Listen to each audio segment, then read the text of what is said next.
지난주에 우리가 믿음이라고 하는 것이 뭔가 할 때, 믿음이라는 것은 우리가 믿음을 받아들였다 할 때는 다른 모든 건 다 그대로 두고 믿음과 관련된 몇 개의 명제만 받아들여서 그게 순종하면 되는 거다. 이래 생각하는 건 잘못이라 했습니다. 우리가 믿음을 받아들인다는 것은 그 전제가 주님이 부활했다는 걸 받아들여야 됩니다. 부활한 세계다. 그 다음에 우리 기독교 세계관 전체를 다시 말하면 하나님이 우리를 구속하시는 분이다. 하나님이 자신을 희생해서 우리를 구속한다 하는 그런 하나님이 만약에 존재한다면 이 세계는 어떤 형태의 세계가 될 것인가 라는 것에 대한 세계관을 가져야 된다고 생각했습니다. 그리고 끝으로 우리는 모든 것을 하나님 아래 두어서 사물을 생각하려고 해야 된다. 그런 이야기를 했습니다. 사실은 믿음이라는 것은 여러 곳에 있습니다. 그래서 종교학자들이 많이 연구하기를 무속의 믿음이라는 것도 있어요. 무속 사회에도 믿음이 굉장히 강합니다. 그래서 무속에서 말하는 믿음과 종교에서 말하는 믿음이 무엇이 다른가? 이렇게 할 때 무속에서 말하는 믿음은 지배하는 거다. 종교에서 말하는 믿음은 섬기는 것이다. 이렇게 대조를 했습니다. 아니 무속에서 말하는 믿음 무속신앙이다 할 때 뭘 지배하기는 우리 할머니 얹혀놓고 열심히 비나이다 하는데 뭐를 지배하려 하겠습니까? 이런 생각을 할 수가 있습니다. 그러나 그걸 자세히 살펴보면 그 근본적인 사상에는 자기중심적인 사상이 들어있습니다. 도저히 내가 어찌할 수 없으니 큰 힘을 빌려서 일을 해보자 하는 것이 사실 들어있습니다. 물론 그것을 강하게 했을 때는 국가에서 그런 무속을 만들어 가지고 백성을 통치하려고 하죠. 그러나 일반 사람들은 그렇게 하지는 못하고 생각의 한계가 그때 지배하려고 하는 믿음이란 생각의 한계가 매우 낮다는 의미에서의 믿음입니다. 도리가 없거든. 도리가 없으니까 이거라도 해보자 하는 뜻입니다. 그러나 생각의 한계가 넓어지고 많은 걸 알게 될 때는 근본적으로 믿음이라는 것은 내 중심이 아니라 나와 더불어 사는 사람을 섬기려는 태도를 갖는 것이 참 믿음이 된다. 이런 생각을 갖습니다. 그럼 어떻게 해서 남을 섬기는 것이 참 믿음이 될 수 있는가? 이런 질문을 합니다. 여기에서 각 종교마다 말하는 것이 조금 다릅니다. 우리 기독교는 하나님 자신을 희생해서 우리가 갖고 있는 죄를 다 용서해 주셨다 라는 이 전제, 이 감사에 의해서 우리가 섬기는 것이 참으로 행복한 길이다 라는 것을 배우는 것입니다. 억지로 섬기는 것이 아닙니다. 믿음이 깊어진다는 것은 섬기고 하는 것이 점점 좋아지거나 최소한 나를 괴롭히지는 않는다는 단계로 나아갑니다. 자신을 아마 생각해 보면 그런 변화를 아마 발견할 수가 있을 것입니다. 그런데 이제 우리가 4장으로 들어갑니다. 4장에 보면은 이 로마서에서 아주 중요한 위치를 차지하고 있습니다. 두 가지 이유에서 중요한 위치를 차지합니다. 첫째는 바울은 믿음으로 어렵다 함을 받는 말의 의미를 다 분명하게 밝힙니다. 불의한 우리가 어렵다 함을 받는다. 그리고 창조와 부활의 하나님을 믿는다는 견지에서 믿음이라는 단어의 의미를 자세히 설명하기 위해 성경은 아브라함과 다윗에 대해서 말한 것을 사장은 인용하고 있습니다. 또 둘째로 로마를 구성하는 교인들이 누굽니까? 유대인과 이방인, 로마 교회를 구성하는 교인들은 유대인과 이방인들입니다. 그래서 바울은 이들 모두가 복음을 이해하기를 원합니다. 바울은 그가 말하는 이신칭이 이 복음, 믿음으로 얻게 된다. 이것이 유대인들에게는 매우 낯섭니다. 그래서 이것이 낯선 것이 아니라 이것을 이해해야 된다. 라고 하는 것이 이제 바울이 이야기를 합니다. 왜냐하면 그것은 이미 구약에서 나타나 있다 하는 것을 보여줌으로써 이해를 시키려고 합니다. 또한 바울은 이방인 그리스도인들, 우리가 이방인 그리스도인이 되었으면 꼭 구약을 알 필요가 뭐 있느냐, 구약에서 많은 율법을 지킬 필요가 뭐 있느냐, 이런 것이 나옵니다.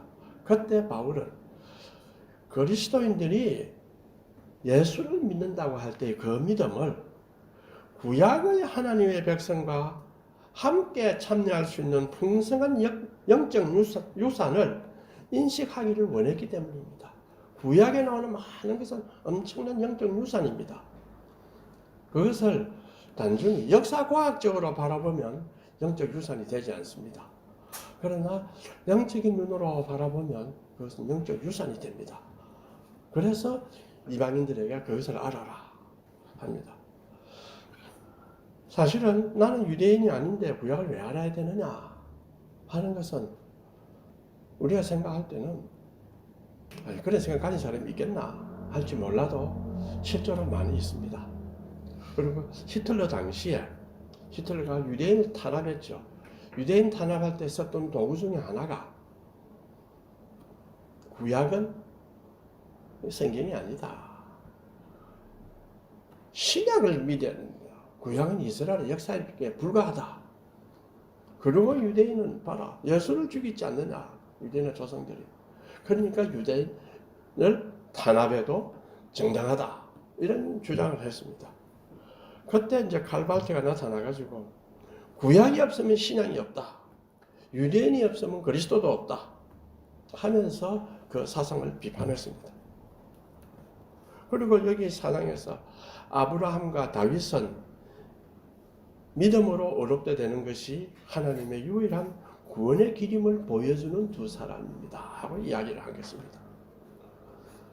그렇기 때문에 우리는 구약에서는 행위로 구원받고 신앙에서는 믿음으로 구원받는다거나 또 유대인들은 자기 나름대로 독특한 구원의 길을 가지고 있다. 이렇게 생각하는 것은 잘못입니다. 다 그리스도를 통해서 구원을 받습니다. 그럼 4장 이제 1절 8절에서 바울이 아브라함을 구약의 주요 본보기로 선정한 데는 두 가지가 이유가 있습니다. 이스라엘의 창시자입니다. 아브라함은.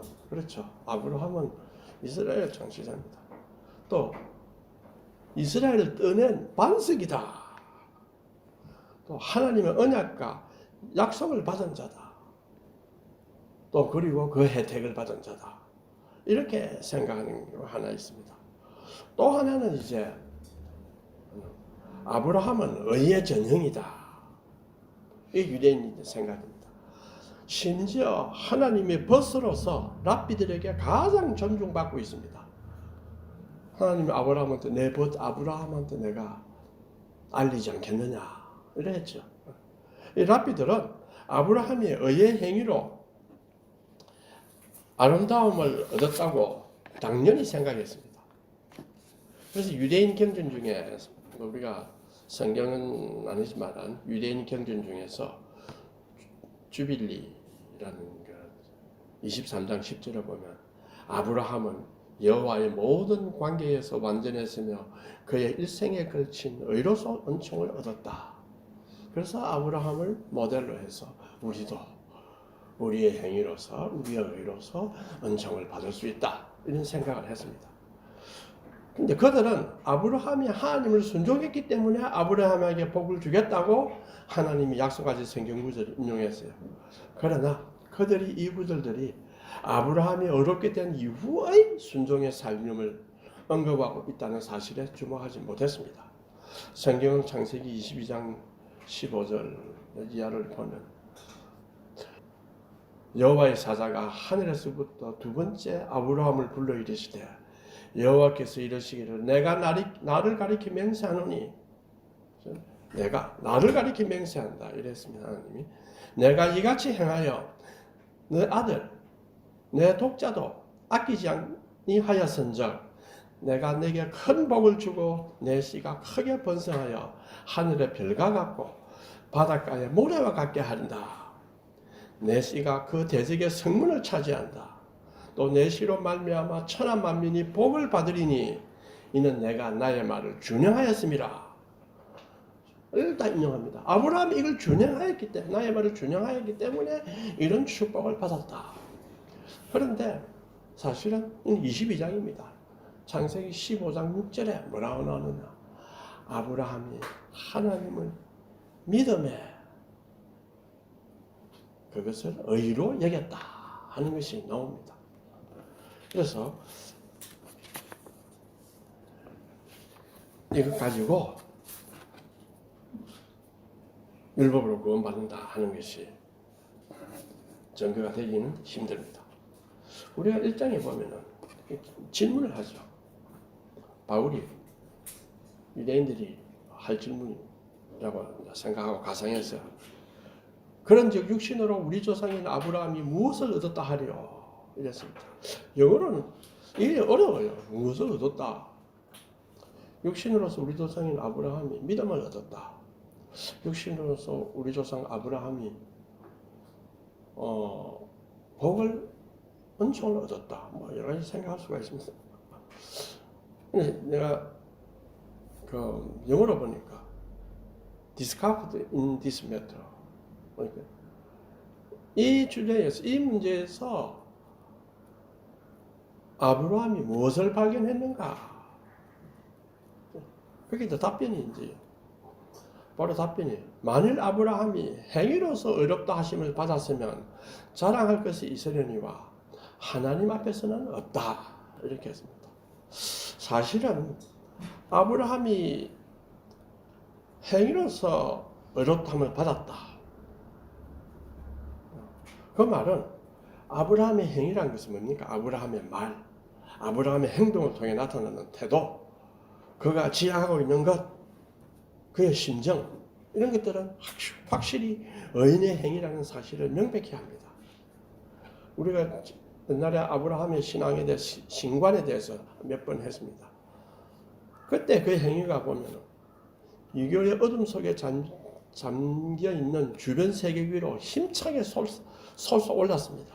소돔과 고모라를 침입해서 롯을 잡아간 동방원정군, 바빌론 서기 이전입니다. 그 동방원정군을 격파합니다. 어떻게 합니까? 318명의 자기 종을 데리고, 그리고 또 옆에 협조자 한 두 부족 데리고 이렇게 같이 갑니다. 그리고 돌아와서 살렘왕 멜기세덱을 만납니다. 그때 멜기세덱이 지극히 높으신 하나님이라고 이야기를 합니다. 사실은 하나님에 대한 이해의 한 단계를 제시합니다. 하나님이 누군가? 지극히 높으신 하나님이다. 이렇게 이야기를 했죠. 그래서 아브라함이 그 11조를 냅니다. 그 다음에 헷 족속의 비골이라는 군대 장관이 당신은 우리의 지도자다. 아브라함은 거기서 와서 자기 와이프가 죽었는데 묻을 땅이 없습니다. 그래 헷 족속한테 좀 땅을 좀 파시오 이랬습니다. 그런 가나안 땅에 이방인으로 떠돌고 있었습니다. 그런데 헷 족속이 그 군대 장관이 당신은 하나님이 함께 하신다. 당신은 우리의 지도자다. 이것은 우리에게 하나 암시를 줍니다. 또 교훈을 줍니다. 우리가 세상을 살아갈 때에 역시 당신한테는 하나님이 함께 하시는 것 같습니다. 아브라함이 부자라서 그랬습니까? 아닙니다. 아브라함이 하고 있는 그 지혜로운 행동이나 그 종들이 하고 있는 것, 이걸 보니까 당신에게는 하나님이 함께 하는 것 같습니다. 이걸 아마 보면 우리도 크리스천으로서 그걸 조금씩 이제 보여나가야 되지 않겠나고 생각을 합니다. 가나안 땅 일대의 위대한 인물로 또 하나 영웅적인 믿음에 그런 성취를 또 했다는 것도 명백합니다. 그러나 이 명백한 것으로 구원이 있다면은 그때는 예수 안에서 지시된 죽음의 길 위에는 다른 길이 또 하나 있는 셈이 됩니다. 또 아브라함의 의는 자랑할 것이 많습니다. 그러나 바울이 뭐랬나? 하나님 앞에서는 없다. 인간이 아무리 자랑할 것이 많고 위대한 요소가 있다 하더라도 하나님 앞에서는 없다. 왜 이 말을 했느냐? 만약 최고의 위대한 조상 아브라함이 자랑할 것이 없다면 유대인 당신들은 모두 마찬가지가 아니겠습니까? 자랑할 빛이 없습니다. 어떤 사물에 강력한 빛이 비쳐서 쫙 빛이 반사되어 나왔어요. 그렇게 나가는 것을 이것이 하나님의 명백한 의를 드러내 보내주는 것 같구나. 하지만 그거는 반사되는 것에 불과합니다. 진짜 빛은 그것은 인간적 신성도 아니고 신적인 인간성도 아닙니다. 단 하나, 그것이 가르쳐주는 것은 하나는 뭐냐? 책을 보니까 하나님 빛이 존재하는구나. 하나님이 존재하는구나 하는 걸 알아채는 도구로서 아브라함의 의는 사용될 수 있습니다. 그러나 하나님 앞에서 자랑할 수는 없습니다. 아브라함의 인생이나 행위나 역사의 위대한 인물들은 세계사의 광장 앞에서는 자랑이 될 수 있습니다. 그러나 하나님 앞에서는 없다는 것입니다. 성경이 3절에 보면 무엇을 말하느냐? 아브라함이 하나님을 믿으며 그에게 의로 여기진 바가 되었다. 나오죠. 창세기 14장 1절에 보면요. 나는 내 방패요 너의 지극히 큰 상급이라. 이렇게 합니다. 그런데 3장 우리가 읽은 것은 6절입니다. 4절에 보면 일하는 자에게는 그 싹 여기지지 아니하고 보수로 여기지거니와 일을 아니할지라도 경건하지 아니하는 자를 의롭다 하시는 일을 믿는 자에게는 그의 믿음을 의로 여기신다. 이것이 어찌 보면 아주 감사하냐 이렇게 되지만은 어찌 보면 질서를 무너뜨리는 것처럼 그렇게 보입니다. 얼마 전에 우리 이제 한림은 교수를 회의가 있었는데 그 중에 이제 한 유명한 교수입니다. 영국 옥스퍼드 대학의 종신 교수입니다. 한국 사람인데 불교를 공부를 은퇴하고 불교를 공부했어요. 일본에서 박사를 받았어. 이제 한문을 많이 안 돼서 한문을 다시 공부해가지고 불교를 공부했어. 그래서 이제 그러면서 불교에 대한 이야기를 좀 하던데 내가 그걸 들어보니까 내가 주위에서 불교에 들었던 거하고는 너무 달랐어요. 대중은 불교 신자를 하면서도 불교를 하나도 모르는구나. 또 마찬가지로 기독교 신자를 하면서도 성경을 하나도 모르는구나. 똑같은 이 대조가 됩니다. 그런데 그 친구 이야기에 내가 좀 놀란 것이 뭐냐. 보통 불교의 윤회 사상은 두 가지로 해석합니다. 하나는 형이상학적이다. 실제가 아니고 형이상학적이다. 다시 말하면은 인간이 잘 못 살면 공덕을 못 쌓으면 그 다음에 엄청난 이제 벌을 받게 된다. 그래서 이제 그걸 언유로 표현하기 해서 윤회를 한다 뭐 이렇게 해석하는 경우가 있고 또 하나는 실제로 그렇다 이렇게 해석할 수가 있습니다. 그런데 이제 이 사람은 실제로 그렇다고 믿어요. 그러면서 인간으로 태어나서 다시 인간으로 태어나기는 얼마나 어렵느냐. 만년 사는 거북이가 수맘 실났고 물속에서 올라오는데 나무 판때기에 있어요. 나무 판때기 받치는데 그 나무 판때기 구멍이 하나 있습니다. 우연히 그 구멍을 통해 고개를 내밀었기 때문에 숨을 쉴 수가 있다. 그래서 들어간다. 여기 안한존자라고 하는 석가의 아주 뛰어난 제자인데 석가모니한테 물었더니 석가모니가 그렇게 답했다고 이제 이야기를 해요. 한국이 그만큼 어렵다. 그러니 여러분 공덕을 쌓도록 노력하십시오. 그래도 모습이 많이 생깁니다. 그런데 그러면 동물로 태어난 존재자들은 인간으로 태어날 수 있느냐? 거의 불가능하다. 이 확률보다 더 없다. 이런 이야기를 해서 그래서 제가 거기서 하나 깨달은 게 뭐냐? 불교에서는 변하지 않는 것이 없고 다 변하는데 변하지 않는 것이 하나 있어요. 인과율이라. 인과율. 원인과 결과였어요.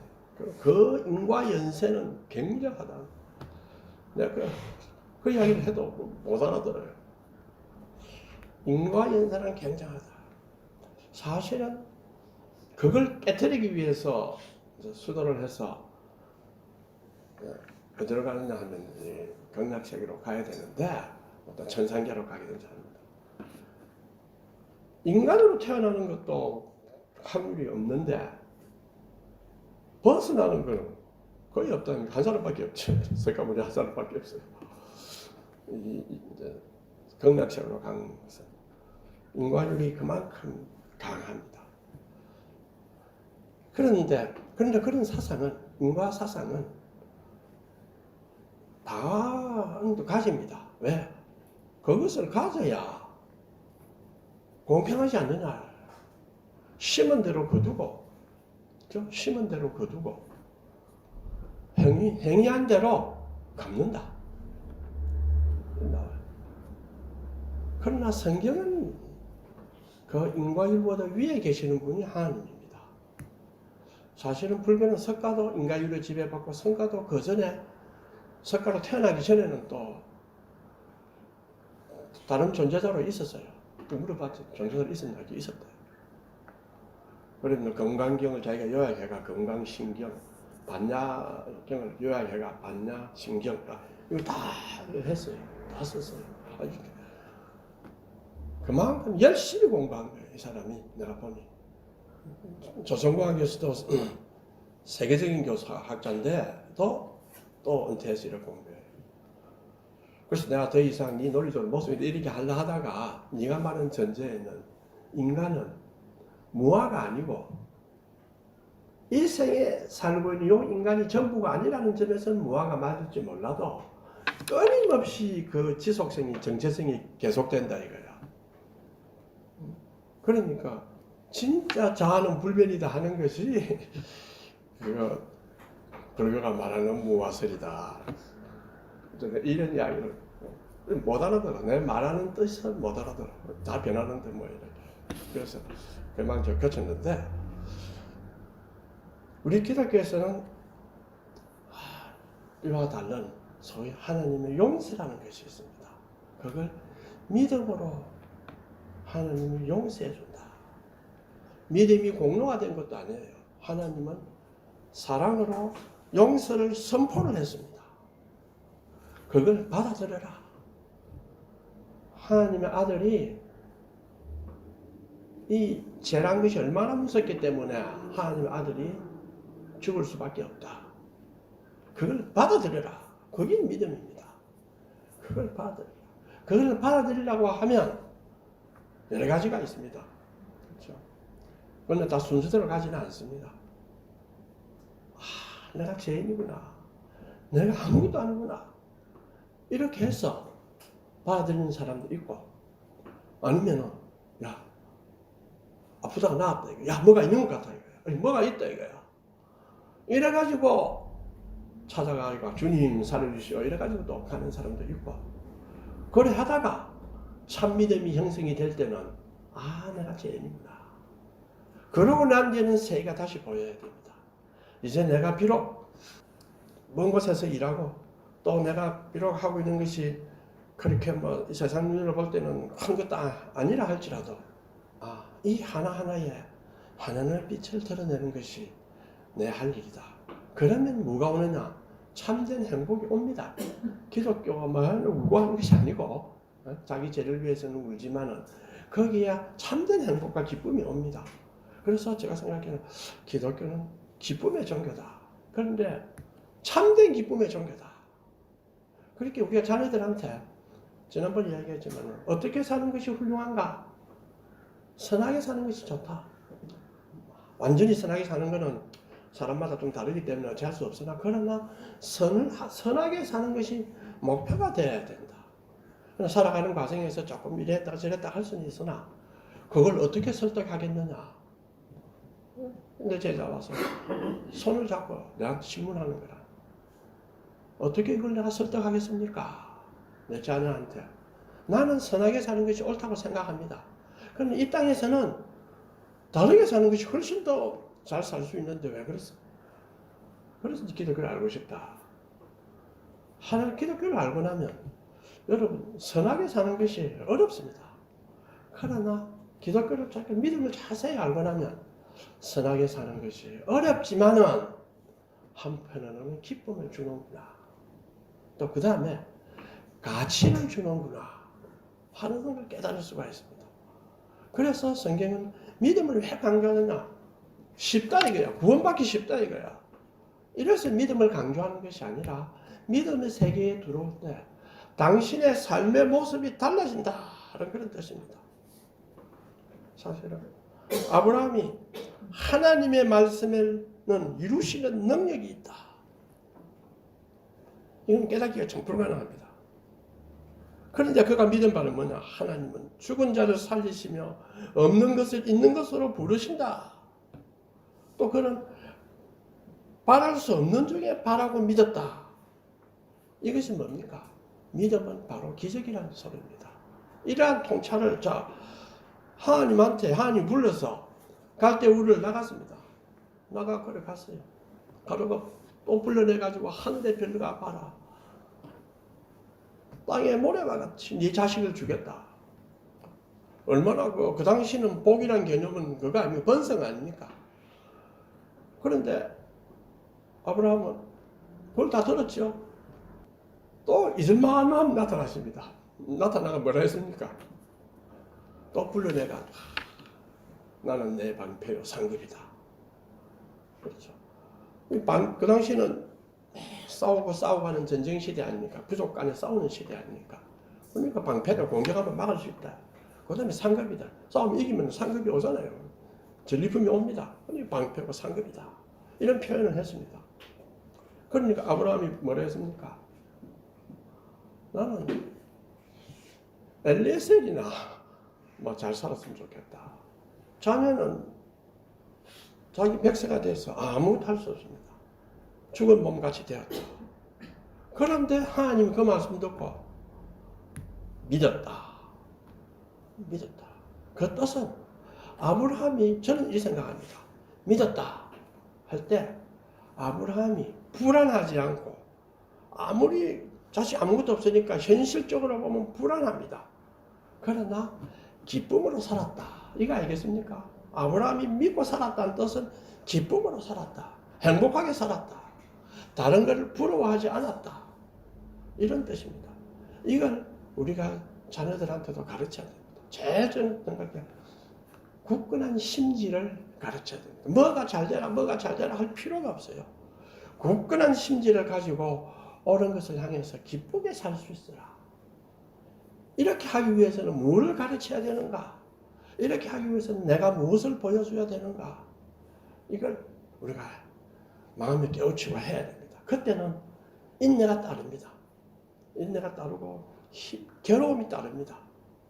따르죠. 왜?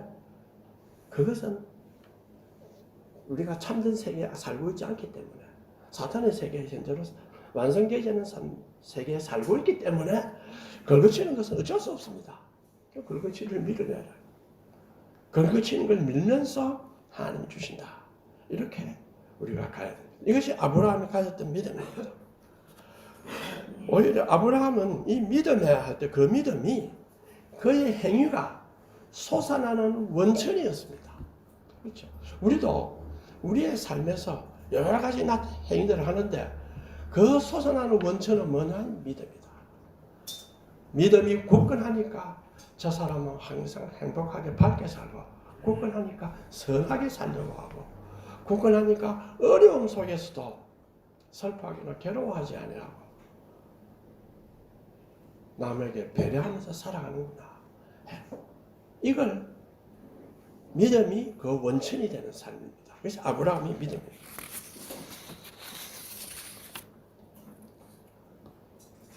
어째 본다면은 나는 내가 내 능력대로 사는 것 같지만 믿는 사람은 저 사람은 자신의 능력 안에 사는 사람이 아니다 이거야. 다른 능력 속에서 사는 사람이다. 이제 사는데 다른 능력 속에 사는 사람이다. 자기가 아닌 것 어떤 그런 다른 세상에서 사는 사람이다. 이때에 우리의 믿음의 속에서 행위의 원천이 있어서 행위들이 터져 나올 때는 뭐냐 하면 내 능력 속에서는 터져 나올 수 없습니다. 내가 다른 사람의 능력 속에 있다. 하나님의 능력 속에서 터져 나옴으로 해서 하나님의 존재에 참여하게 된다. 하나님의 존재에 참여하게 된다는 뜻은 하나님의 특성들 속에 하나님의 특성들과 교류를 할 수 있다. 이런 뜻입니다. 그러니까 그럽니까? 우리 주장도 이야기하죠. 저 말에 예수 믿더니 사람이 바뀌었다. 또 내가 예수를 믿어보니 나도 모르게 내가 온유해지고 나도 모르게 불평이 사라져가고 나도 모르게 용기가 생기고 나도 모르게 인내가 생기고 이런 게 생긴다. 그걸 심리학적으로 한번 보자. 막 심리학적으로는 정료를 가진다는 건 어떤 엔돌핀이 많이 나오거나 오시토신이 나오거나 이렇게 설명하죠. 설명 안 됩니다. 백날 해보세요. 안 됩니다. 그것이 양자 도약 아닙니까? 제가 다음에 이제 서울 가서 강의할 때 이 도약입니다. 도약이란 세상에 있는 인간 구조로 설명할 수 없을 때 우리를 그 도약이라 이렇게 말합니다. 믿는 자라고 하는 것은 이게 도약입니다. 그런 도약이 일어나는 것입니다. 그는 하나님을 믿었다. 아브라함이 그는 하나님을 믿었다. 성경은 말하는 것은 이런 삶을 아브라함이 갖고 있음을 말해주고 있습니다. 또 아브라함이 하나님 안에서 새로운 토대를 얻어서 그의 인간적인 것이 달라졌습니다. 그때 그는 안 죽습니까? 죽음을 바라봅니다. 죽음의 선이 있습니다. 그 선을 없애고 좀 더 살 수 없을까? 영생이란 컨셉은 그 선을 없애고 살 수 없을까? 그 선은 있죠. 그 선을 없애려고 하면 내용이 없어집니다. 우리는 죽음이란 선은 뭐냐? 새로운 세계입니다. 새로운 세계의 인문입니다. 그 세계에서는 여기서 예수를 믿었지만은 주님과 교제를 하지만은 여전히 우리의 행복이란 뭡니까? 애매하고 아주 상대적이고 불안에 차여 있습니다. 그러나 그 나라에 가면 절대적 행복을 누려요. 그래서 그 절대적 행복이라는 개념을 생각지 못하기 때문에 천당 가면 매일 찬송가만 부르는 거 아닌가? 예수를 믿는다는 것은 교회 나와서 생활하는 이것을 예수 믿는다는 것으로 생각할 때는 그것밖에 생각 안 하죠. 예수를 믿는다는 것은 참 기쁨의 세계를 바라보고 참 기쁨을 누리는 것이다. 하나님의 특성에 내가 참여하는 것이다. 하나님의 존재에 참여하는 것이다. 이렇게 넓게 생각하면 저쪽 나라는 우리가 상상할 수 없는 뭡니까? 절대적 행복이 있습니다. 그런데 주님은 시간의 주인입니다. 미래에 반드시 일어나는데 시간을 쫙 붙일 수 아니십니까? 늘 먼저 할 수 있습니다. 주님 세계는. 그럼 우리가 뭐를 생각해야 되느냐? 그 기쁨을 지금 이 땅에서 누려보려고 하는 것. 이것이 우리의 신앙생활, 종말론적 신앙입니다. 그걸 사탄의 시험이 다른 유혹에 의해서 못하게 하더라도 그 기쁨을 누리도록 해야 됩니다. 그래서 그게 누리도록 하려면 그냥 안 됩니다. 왜 사람들이 기도를 하고 찬송을 부르고 예배에 참여하고 혼자 유튜브 보고 예배드리겠다? 절대 안 됩니다. 공동체에서 같이 예배드리고 은혜 받고 할 때 그것이 마음속에서 자신을 변화시키는 것이 예수 믿는 행위를 의식적인 정신적 행위다고 생각을 하면 환경이 필요 없잖아요. 내 정신적 행위를 하는데 환경이 뭐가 소용이 있습니까? 나 아무데 가서 산에 가서 혼자 살아도 다 되는 거죠. 그러나 기독교도 전통의 성경에 보면은 모이기 힘써라 이렇게 했습니다. 그렇게 해야 믿음이 자랍니다. 믿음이 자라야 뭘 할 수 있느냐? 하나님이 주시는 참된 행복, 본래적 행복, 믿음이 주는 행복, 이것이 무언가를 깨닫게 됩니다.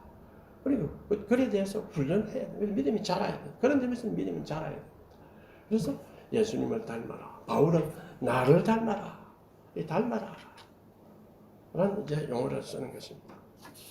그러면 이제 끝으로 이 세상에 많은 인간의 위대함이 있습니다. 우리보다도 못하고 우리보다도 뛰어난 위대한들이 많이 있습니다. 또 예수 믿는 사람 중에서도 참으로 잘 믿는 사람들이 있습니다. 뛰어난 교부들, 또 우리 주기철 목사님이나 이런 분들 훌륭한 분 많이 있습니다. 그런 사람은 그런 훌륭한 행위 때문에 구하는 것이 아니라 인간이 갖고 있는 그 능력은 하나님이 계신다는 걸 비춰줍니다. 아, 하나님이 계셨기 때문에 저런 사람이 나올 수가 있다.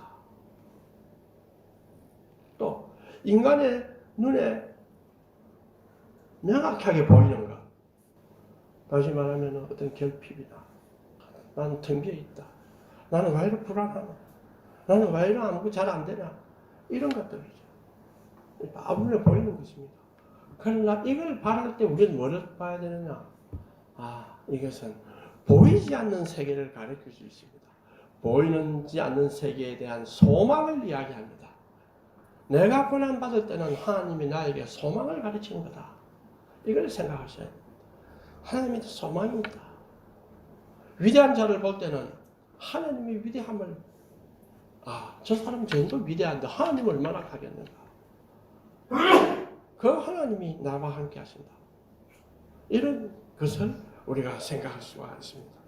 이것을 우리가 깨닫고 그 믿음이라는 것을 굳게 잡고 우리가 갈 때는 하나님이 우리를 정말 저 사람은 다른 사람이구나. 저 사람의 마음 속에는 저 사람은 다른 어떤 세계에서 다른 능력 속에서 살고 있는 사람이구나 하는 것을 볼 수 있도록 우리가 변화가 이루어질 수 있고 또한 우리가 열심히 살아갈 수 있는 용기와 의지를 갖게 됩니다. 뿐만 아니라 그렇게 살 때에 하나님의 은혜라는 것이 뭡니까? 우리가 고난당할 때에 우리를 돌봐주시지 않겠습니까? 돌봐주십니다. 그것을 굳건히 믿고 살아갔으면 좋겠습니다. 네, 통신기도 하겠습니다.